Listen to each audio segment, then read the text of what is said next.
I'll let you know as soon as we've gone live. Thank you.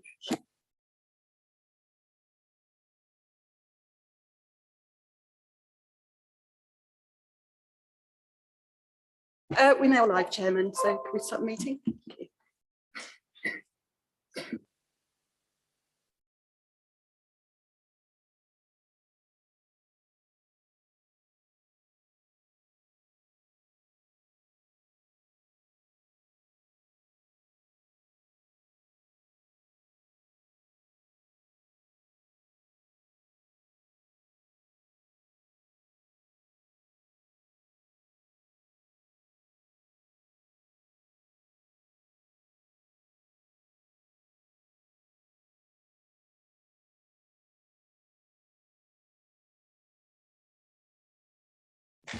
Yes, we've had apologies from Councillor Clark and Councillor Hoy.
I do want to ensure that we do have no doubt whatsoever that members of the planning committee aren't in any way being influenced by any debate which takes place on the local plan.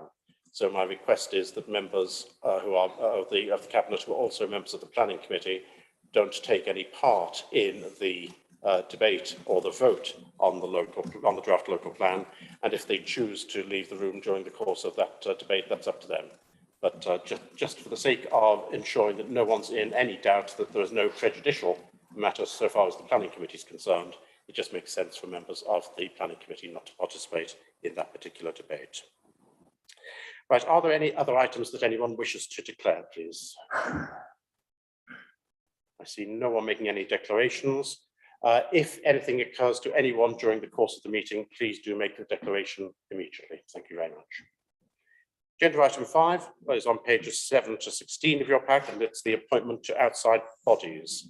And I propose the list as it appears on pages 7 to 16. Do I have a seconder, please? Councillor Mrs. French, thank you very much indeed. Happy for any comments or questions from anyone.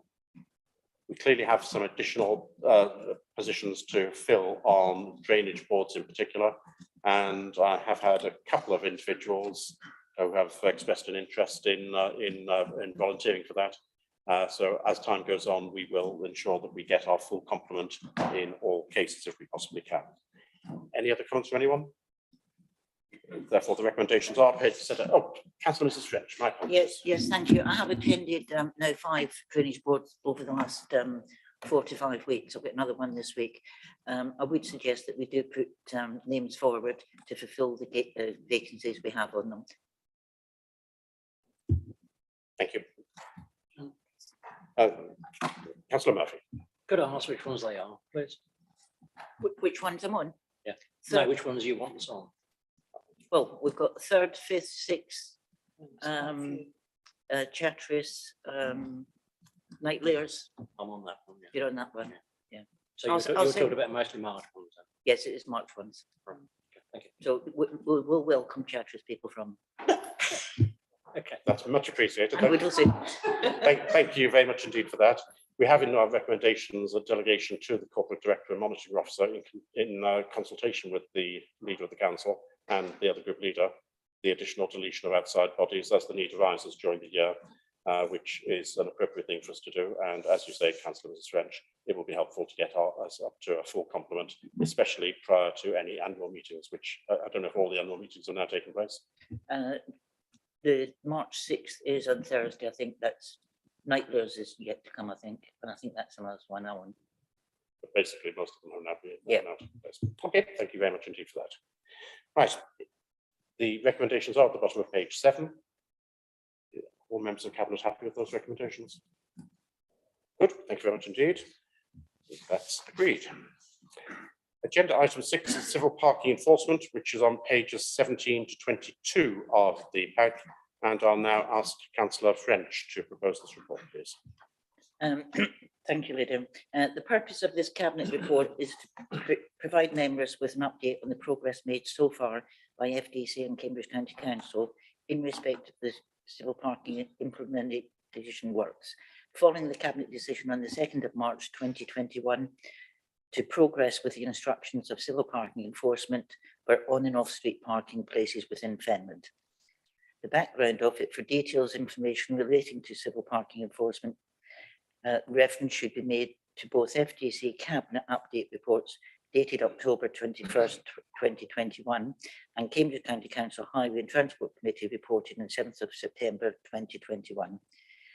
The progress to date: there are many elements that are fundamental to the implementation of the civil parking works, and these have been outlined within the report with the project progress. Members are asked to note the progress. I don't intend to read out the full report. I'm sure you've all read it.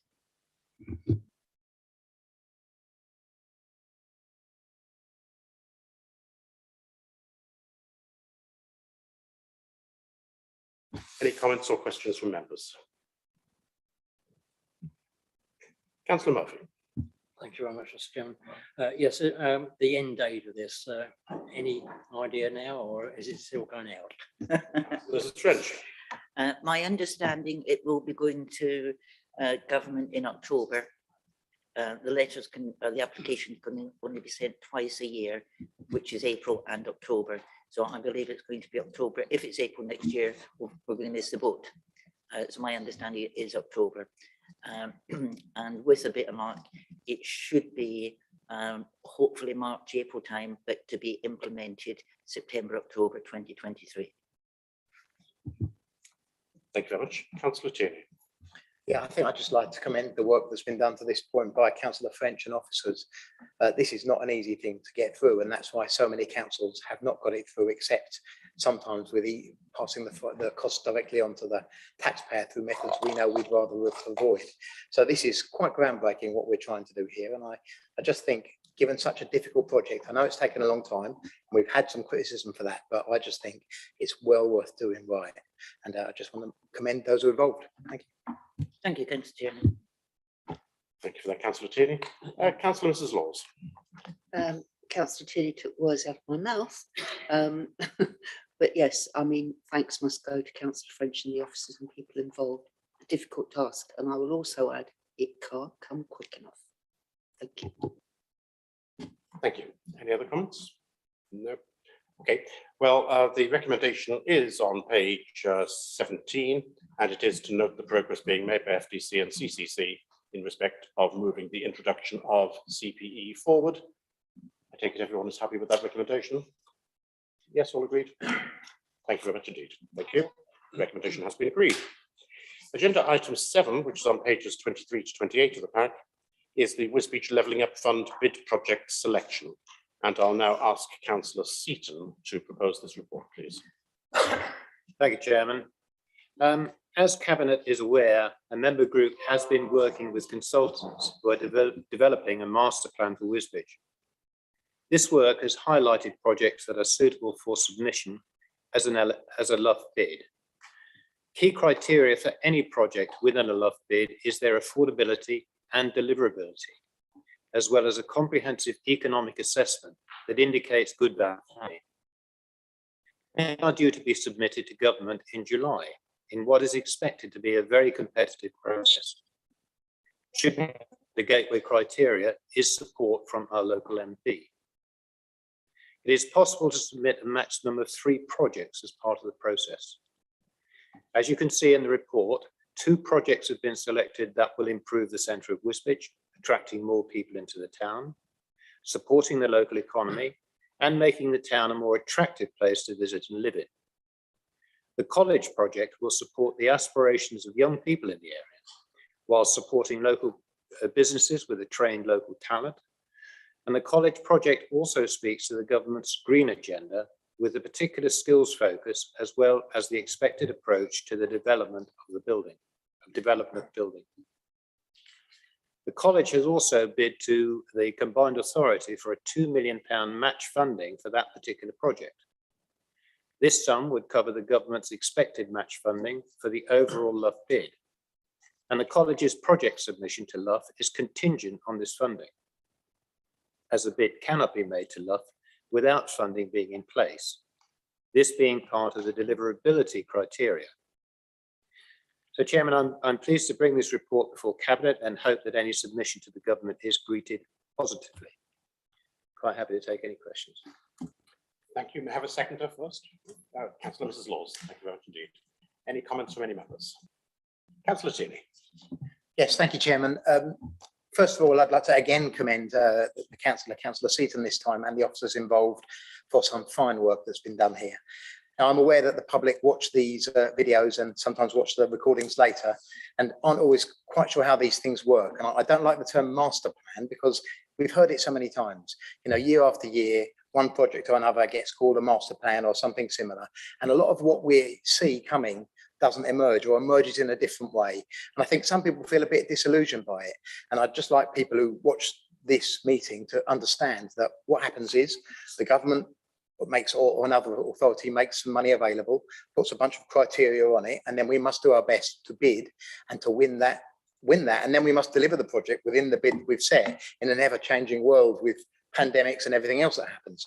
And that's not easy, but we've got to keep trying, because if we just ignore it, then we're never going to get anything. And I think that the projects this time are excellent. I really hope that we get them all. I'm not going to pretend that I wish the criteria were a bit different, but it is what it is, and we've got to work within it.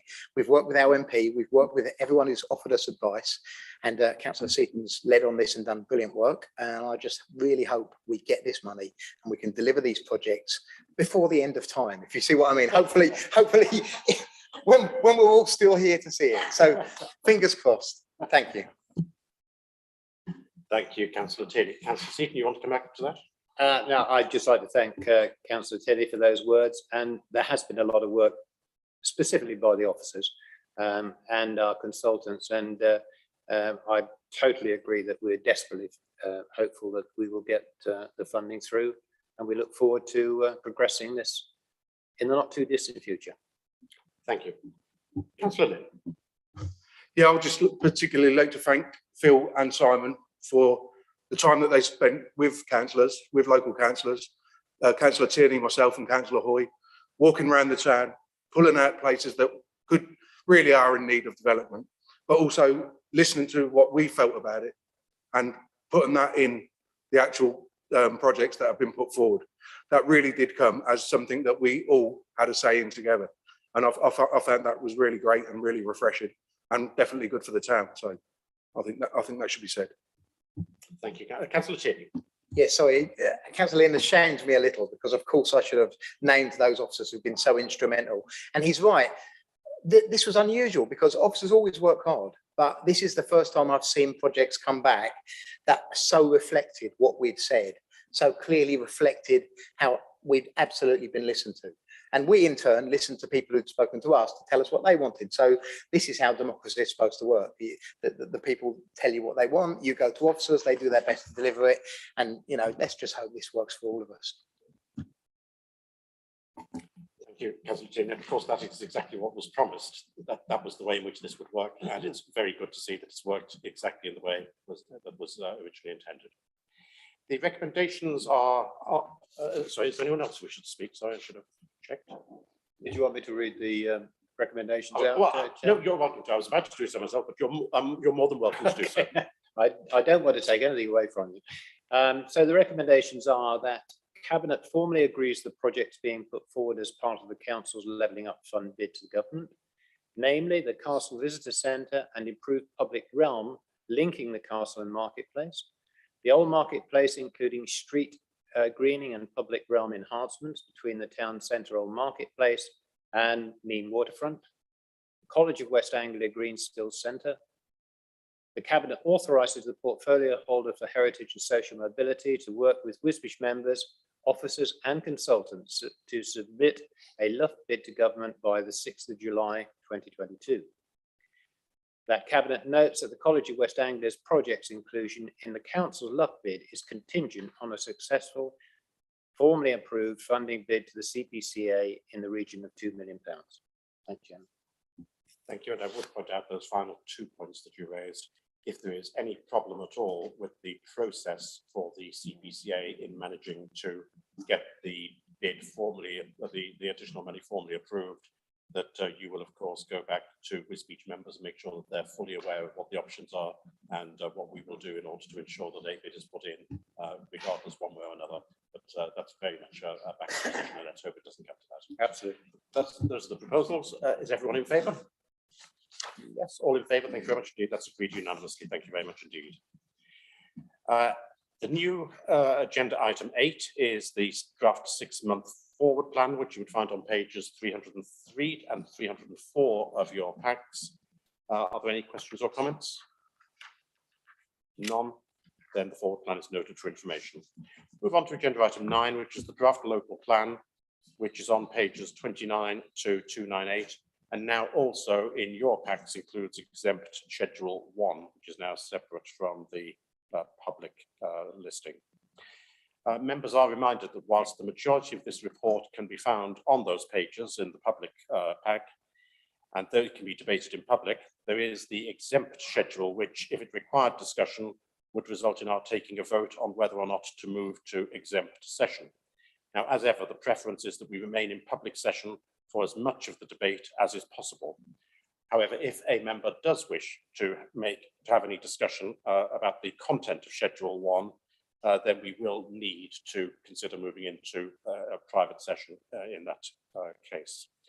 On the subject of Schedule 1, it's not often that I need to say anything from my point of view as the individual responsible for governance within the council.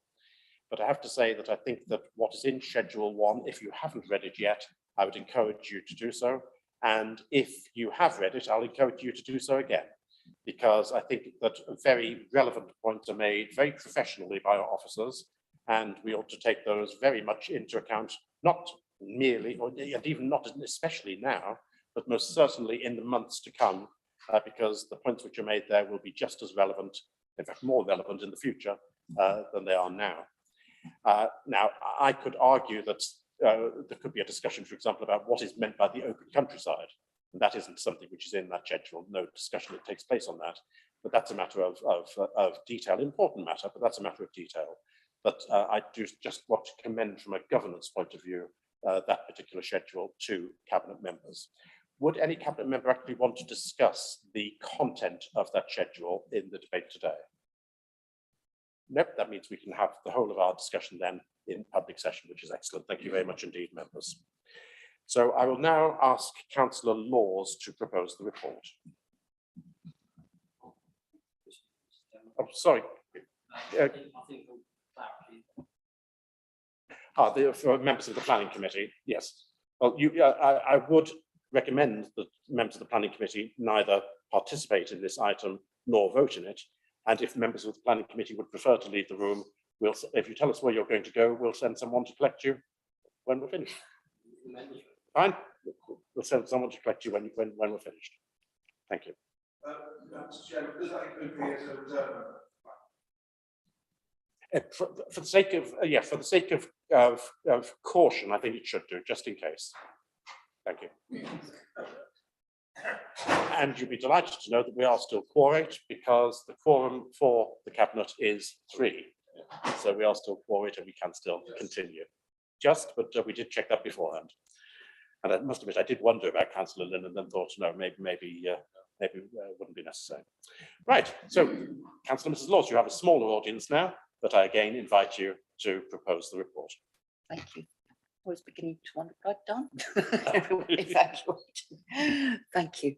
At our last meeting on the 12th of May, the Fenland local plan, and I do apologise if I can't get all my words out yet, was deferred for a month to allow officers the opportunity to consider the implications of the recently published Levelling Up and Regeneration Bill. I can report that at this stage, there are too many uncertainties about the proposed new planning system to necessitate any delays. It is therefore recommended that work continues on the emerging local plan. Therefore, today, the draft Fenland local plan is brought back to Cabinet for consideration. You are asked to approve the draft version of the Fenland local plan for public consultation starting in July 2022 for 8 weeks. I would like to start by providing you with the background information to the production of the local plan and the next steps. The Fenland local plan is an important document for Fenland, setting the overall vision and objectives for the district and how towns and villages will grow and change over the next 18 years. It will be inevitably replace the local adopted plan in 2014. The draft local plan sets the requirement for 10,525 new homes and 18,000 new jobs between 2021 and 2040. The new plan will focus on the meeting growth targets with an eye on the market demand and commercial deliverability, as well as supporting and encouraging general economic growth. The new local plan will also place far greater emphasis on directing growth to areas where there is a market demand, to where people want to live and to where businesses want to invest, taking into account the unique and historic pattern of development and settlements in the district. The draft local plan removes the current broad location for growth and the requirement for broad concept plans and replaces them with specific and deliverable allocated sites and reintroduces the settlement boundaries. The proposed sites and settlement boundaries are shown on the policies map at Appendix 2 to this agenda item. It is important to remember that this is the first opportunity for the public to comment on the plan and the preferred sites, and that there will be further opportunities to comment on the plan, including at a public examination as the plan progresses. All comments received on the draft local plan will be reviewed and any necessary changes will be made before consulting on the final version to be submitted to government. I shall during the debate be happy to respond to any points or questions which may arise by Cabinet members. I formally propose adoption of the draft local plan. Thank you, Chair. Thank you very much indeed, Councillor Laws, and I formally second that. The way in which I plan to proceed with the debate today is that I will now put forward and propose the amendments which have been submitted already in writing, which are in the agenda pack. And I believe that Councillor Laws will be kind enough to second that. That will then allow debate to take place, first of all, on the amendments, and secondly, on the, we'll have a vote then on the amendments, and then on whatever the substantive motion is following that, we can have a continued debate on that. There are 6 amendments which have been, very unusually, they've actually been put in the agenda pack published. And the reason to do that is that it is such a technical matter which we've got to get right. It's important that it's transparent for people to see. It affects potentially a large number of individuals. So it's important that this is as transparent and as clear to follow a process as it's possible to have, given that we're talking about a document which is as lengthy as this one is. So that was the reason that it was thought it was appropriate to put the agenda, the amendments into the agenda itself, so that everyone can see exactly what is being suggested. There are 6 amendments being proposed, but I will not be moving the 6th one for reasons I'll come to when we get to Amendment 6. All proposed to put all 5 amendments together for voting together, unless anyone objects to that, in which case I'm more than happy for any individual amendment to be discussed separately. Amendment 1 is to do with policy LP1 settlement boundaries. And this is probably the most significant of the 5 amendments which are going to be put forward today. Now, there had been considerable discussion for a long period of time about the degree to which there can be flexibility outside the settlement boundaries. I think everyone has recognized that there needs to be some flexibility, and quite how much flexibility there can be eventually may not quite reflect what it is that we're going to be discussing here today and that we're going to be consulting on. Nevertheless, it will be the start of the process, and that process will continue to its logical and correct conclusion at the end of the day. The proposal that is being made is to replace Part C of Policy LP1 with the following wording, and I will read it out for the sake of those who are watching at home. Recognizing the historic linear pattern of development in the district, land leading directly or indirectly out of a settlement, but outside of the defined boundary as shown on the policies map, could be suitable for residential frontage development of up to 3 new homes in the settlement hinterland.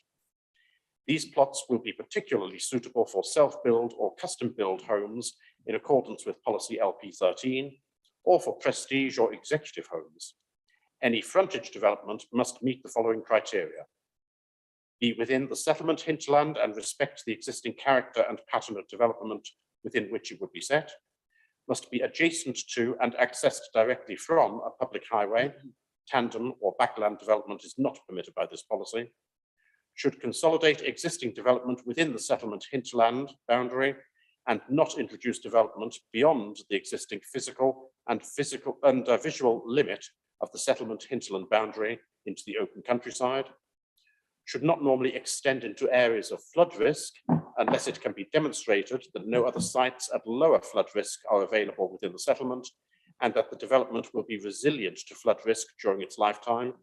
Any such development should demonstrate innovation in flood risk mitigation, be of high quality design and environmental performance, should not result in the physical and visual coalescence of settlements, nor loss or significant reduction in important gaps within or between settlements, and should take into account the historic environment if within or adjacent to a conservation area or within the setting of any listed buildings. All other residential development outside of settlement boundary will, by definition, be contrary to the vision, objectives, development strategy, and policies of this local plan, and should be refused. And there is a definition of settlement hinterland boundary.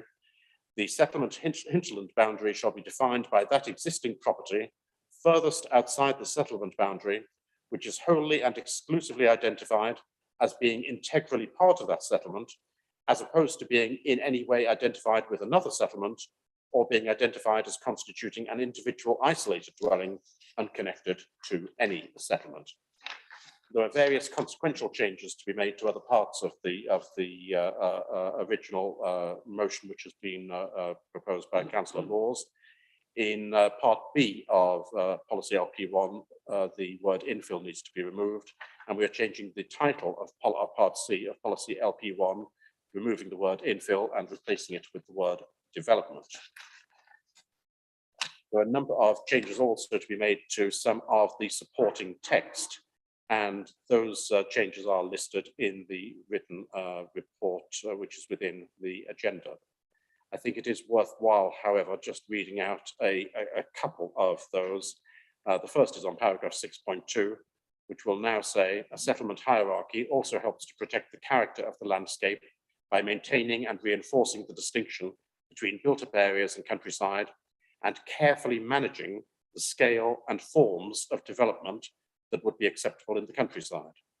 However, any settlement hierarchy must also respect how Fenland has evolved over the centuries, its agricultural context, and the unique linear pattern of many of its smaller settlements, and it should allow development that reflects and reinforces that character to continue. And paragraph 6.7, which has the following addition: however, it is also recognized that smaller communities should benefit from an appropriate level of growth to ensure their long-term sustainability. Now, there are a number of other changes, but they are all listed in the agenda, and they're all consistent with what I've already said. And the purpose of this being put forward is that we recognize the benefits there are of having settlement boundaries, and those benefits are quite considerable, but we also recognize the limitations that they create. And it is the feeling of members, I believe, that those limitations are just too strict if the settlement boundaries were to be absolutely solid red lines beyond which nothing whatsoever could happen. So this is being proposed for consultation, and we will see what responses we get back from the consultation. Careful consideration will be given to all the consultees' comments. We will also consider various additional comments there will be from officers before any further decision is made as to about how we proceed with our policy towards development outside the settlement boundaries. So that's proposed amendment 1. In fact, it might be sensible if anyone wishes to say anything about amendment 1 to give members the chance to do so now. Councillor Seaton. Yeah, thank you, Chairman. I think it is important that we have this flexibility for the rural areas. There needs to be that opportunity for limited development where it's appropriate. And I think without that flexibility, it is too rigid.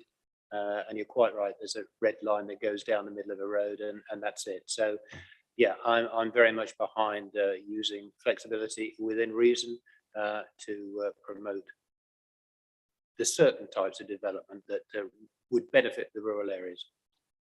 Thank you. Thank you. Councillor Tierney. Yeah, similar really. I definitely support the flexibility. I think if you're too rigid, then an opportunity might come along and you'll think, I wish I hadn't done this. You've got to allow yourself some flexibility for special circumstances and situations that are of benefit to a community that you may not have considered or expected. So I think this is a good way forward. Thank you. Right, so we can move on to the next proposed amendment, which is amendment 2, which is an amendment to policy LP10, shop frontages, security shutters and canopies. And the change is to say that it will be necessary to demonstrate that there is a persistent problem of crime or vandalism affecting the properties in the area, rather than just necessarily that individual property, in order to justify an application to be put forward for security shutters in any particular area. And it's also recommended that criteria E is removed from the property, which concerns areas, conservation areas. And any comments on amendment 2? Councillor Tierney, I thought there may be. Yeah, well, my views on this, I think, are fairly well known. And I think it's useful to state them in a meeting like this, because sometimes people will think that we all just nod and agree with one another. Of course, that's not true. The views of every councillor and indeed every member of the public are completely different to one another. They all have, even they seem to be similar, there'll be differences. My view on this is fairly extreme. I think people should be able to put up any protective shutters they like. I don't think there should be any restrictions. But I, of course, will support this because this is what we've come to through debate and consideration, listening to other people's ideas, which I might be wrong, of course. So so I like this because it's better than it was for me. It's not as far as I would have gone, but it's a step forwards. Thank you. Yeah, I mean, in the main, I agree with Councillor Tierney. I do think we need flexibility within within this particular area of planning. I'm not sure I'd go the whole way with Councillor Tierney, but you know, I appreciate his thoughts on this. But yeah, it's going back to flexibility again and giving the opportunity for planning officers and planning committees to use that flexibility with discretion and with good reasoning behind it. Thank you. Thank you very much. Councillor Mrs. Laws. Just briefly, I think we've listened to our businesses, we've listened to members, and I think really this is a very good compromise. I couldn't go with Councillor Councillor Tierney, sorry, on his thoughts. I really do think that is extreme, especially in conservation areas. But I do think, you know, we have to look at the criminal element that unfortunately we have in this day and age.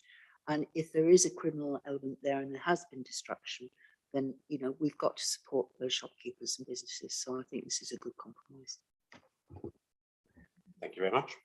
Move on to Amendment 3, which is an amendment to Policy LP 12, meeting housing needs. And the final paragraph of Part F of Policy LP 12 relating to dwellings with higher access standards should be updated to increase the provision of wheelchair adaptable homes from 5% to 10%, subject to viability. And the supporting text of paragraphs 13.46 and 13.47 to be updated to reflect that above change to the policy. And that really does speak for itself, I think. Does anyone wish to say anything about it? Fine. Thank you. The fourth amendment is an amendment to policy LP 37, sites allocated for non-residential development in Wisbech. And for site LP 37.01, South Wisbech, we ask in this amendment to add an additional bullet point to read, land to the west of Halfpenny Lane could accommodate live-work units. And that is to provide a greater degree of flexibility in terms of the employment uses that there would be for that particular area. And it has to be said that in Fenland as a whole, we are really quite lacking in terms of combined live-work units. And I think that it is not unreasonable to suggest that in the future there are going to be a lot more live-work units for everyone around the country, not merely in Fenland. And I think it's quite appropriate that we identify an area which may be particularly useful for accommodating such units. But I wouldn't want this to be exclusive, because I can see a real need, a real demand for these live-work units in the future. And I hope that whatever we end up with in terms of a local plan is going to be adaptable enough to enable that increasing need to be reflected in the decisions which are made by the planning authority. Any comments from anyone on this one? No, good. Amendment 5 is an amendment to policy LP 38, March Community Regeneration. Now, the section of policy LP 38 titled Open Space and Sports Recreation includes a broad location for provision of open spaces, sports recreation facilities, as identified on the policies map to the west of March. So additional text is required to take into account the permitted employment site in the area and opportunities for future development. So the following text will be added to the end of the section. The area includes permitted employment uses, see policy LP 40 and site LP 40.08. Additional employment would be particularly supported where this contributes to the delivery of open space and recreation uses. It is also recommended that inset 16 of the policy map is amended to remove the green area currently used to denote the broad location for open space, and to replace this with an arrow symbol based on 4 compass points, and this should be placed more centrally west of the Isle of Ely Way and close to Boroughmore Road. Any comments from anyone on that one? No? And Amendment 6 is the one which I'm not going to be putting forward today. And that was an amendment to policy LP 46 residential site allocations in Chatteris. As a matter of deliberate policy, Councillor Laws, as the planning portfolio holder, and I, over the last 2 years, have been really quite rigorous in our focus on the housing element of the draft local plan. And what we have been rigorous about is to ensure deliverability, because it is pointless allocating sites and then finding that those sites either can't be or won't be delivered, because we are obliged to deliver some approximately 550 homes per year for 20 years, and we have to meet that. And having sites which are placed within the local plan, which make up those numbers, which then can't or won't be delivered, defeats the whole object of the exercise and leads to a danger that we will lose our land supply, so long as the concept of land supply exists, which places us in a very dangerous position. So one of the first things that Councillor Laws and I agreed to do was that all of the areas which were broad locations for growth, which had been identified in the previous local plan, but which hadn't been developed, and where there was no planning application for any development to take place, they would all be removed. Some of those areas have been in local plans since 1994 and haven't actually come to light. And I think that 28 years is long enough to give people to develop somewhere if they're capable of doing it. If it can't be developed in 28 years, our argument was, then why should it be able to be developed in the next 19 years? And it would be dangerous to include those areas in our draft local plan because we would then have the potential problem of not managing to meet the housing numbers that we are required to meet by central government. So that policy, which both Councillor Laws and I very strongly espoused, has been followed quite religiously, and we have had quite a number of removals or partial removals of areas which are currently in the 2014 plan identified as being broad locations for growth on housing. When an application came forward in Chatteris for part of the East Chatteris broad location area, it made sense in accordance with that policy, even though that came forward quite late in the day with what we were doing, that policy to be adopted for that location as well, and for that area to be added back in to the area allocated for housing. It came so late in the day, that application, it has to be said, that we didn't have time to change all of the numbers and all the narrative and everything else in the whole of the report. So the plan was merely to include that on the maps without necessarily changing all of the numbers that we had in the rest of the report. Since then, that application hasn't actually come before the planning committee. And it's been now a number of months and it still hasn't come before the planning committee. It may well be that I have had no communication with the planning department. It's not appropriate for me to have any communication with the planning department about the status of that application and what discussions may or may not be taking place between officers and the applicants. That's not my responsibility, it's not my role, and it's not relevant for this draft local plan. But the fact that we haven't yet seen this application come forward to the planning committee suggests to me that there is still some uncertainty, at least in its current form, that it is able to come forward. Now, what that uncertainty may be is a matter which I could speculate on, but it probably would be dangerous for me to speculate on, and it's not necessary for me to speculate about it. But clearly it hasn't come forward in the way in which I expected, which was within the normal time span that such an application would come forward to be discussed at the planning committee. Now, it may well be that in a week's time or 2 weeks' time, we'll be told everything's ready, it's going to come forward to the next planning committee. But we have to make our decision today based on the knowledge or lack of knowledge that we've got with things as they are at the moment. And as they are at the moment, it seems that there is still, at least with the plan as it currently stands, that the application as it currently stands, it seems there must be some uncertainty still, otherwise it would have been brought forward to be discussed at the planning committee. And the whole purpose of what Councillor Laws and I was trying to do was to say, if there is uncertainty about these areas, some of which, as I said, have been hanging around now for 27, 28 years, if there is some uncertainty about their being able to demonstrably be delivered, then we will exclude them from the local plan. The numbers of housing for this particular site have already been excluded anyway. They haven't been included in. And now, given the uncertainty about the situation with the planning application, it makes sense, if we are to be consistent, that we also shouldn't include the site on the site map. Now, things will be different, maybe quite soon. And certainly by the time this is reconsidered after the application after the consultation takes place, there's no doubt whatsoever that the uncertainties to do with this site will be significantly reduced, if not totally eliminated. But that's not where we are now. And given that I want to continue this to be a consistent policy, because we've made our decisions throughout this policy, not on a site by site basis, but on a policy by policy basis. And we've made our decisions on a policy level, and we've let officers do the detailed work of examining each and every site in accordance with those policies. And I don't wish to stop doing that now.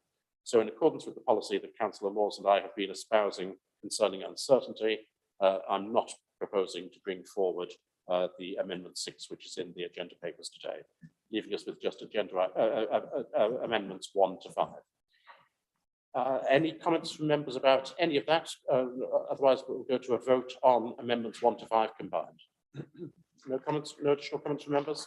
I'll go to a vote then on amendments 1 to 5. I'm proposing that. Thank you very much indeed. All those in favour? That's unanimous. Thank you very much. Right, so we now have the Councillor Laws. Sorry. So we now have the original motion amended by amendments 1 to 5, which is the new substantive motion. Are there any comments on the new substantive motion? If not, I will just make one comment, and that is, and it's really appropriate to do so, and probably I should have done it at the beginning rather than the end of this debate, but to express enormous thanks to the office. Well, first of all, to Councillor Laws for the dedication that she's shown, which is absolutely sterling to this process, which has been largely hidden from members' eyes, but which has been really intensive. But also to the officers, to our local plan officers, particularly Gemma Wildman, and also to the officers in the planning department, and to Simon as well, to Simon Machin. Tremendous amount of assistance has been given to us by officers.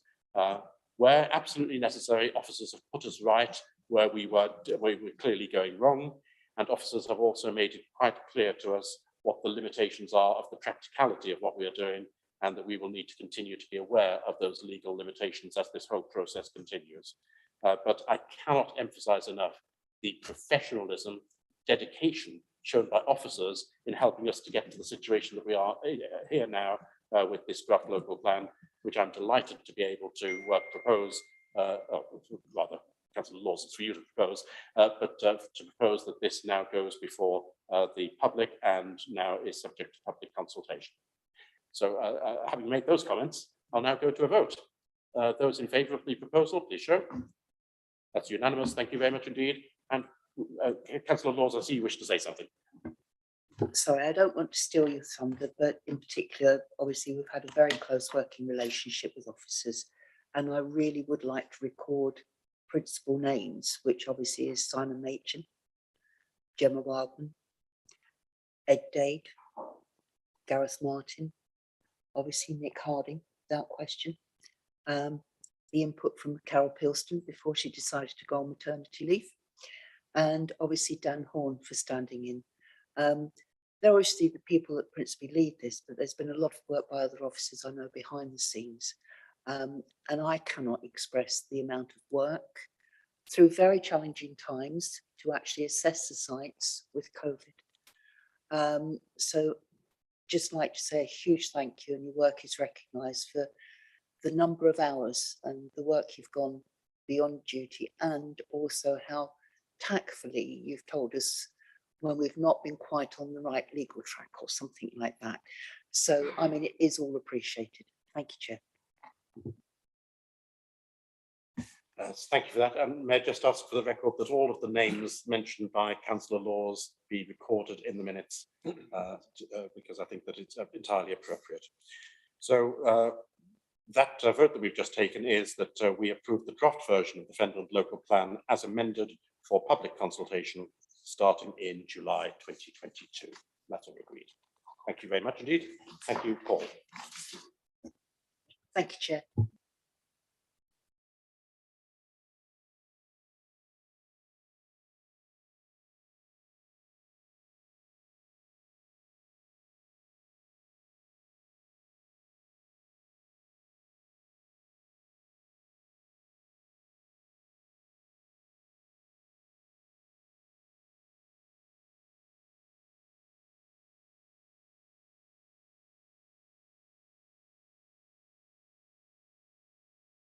Councillor Laws, I think you were very brave doing a list, because you only have to forget one name one time and you never hear the end of it.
Right, thank you very much indeed, and welcome back to all the members.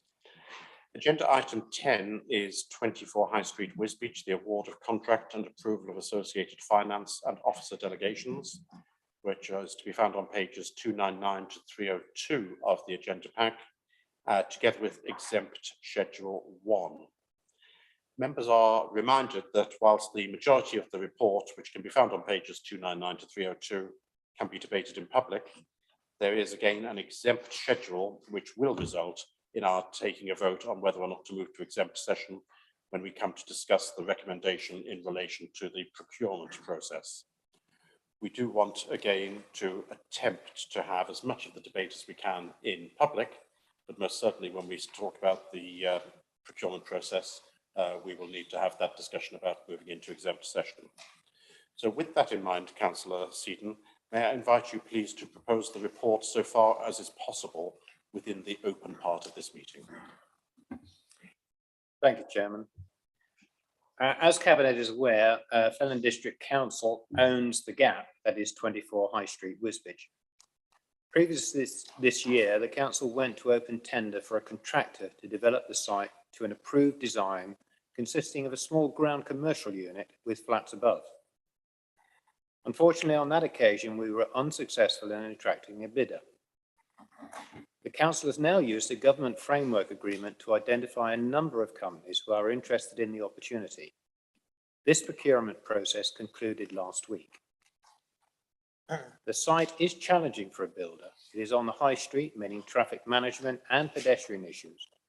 The site has a cellar and it is in between two other buildings with party wall considerations to address. Following the receipt of tenders, officers had prepared an exempt Schedule 1 to this report, and I ask that we consider that in closed session. Thanks, Chair.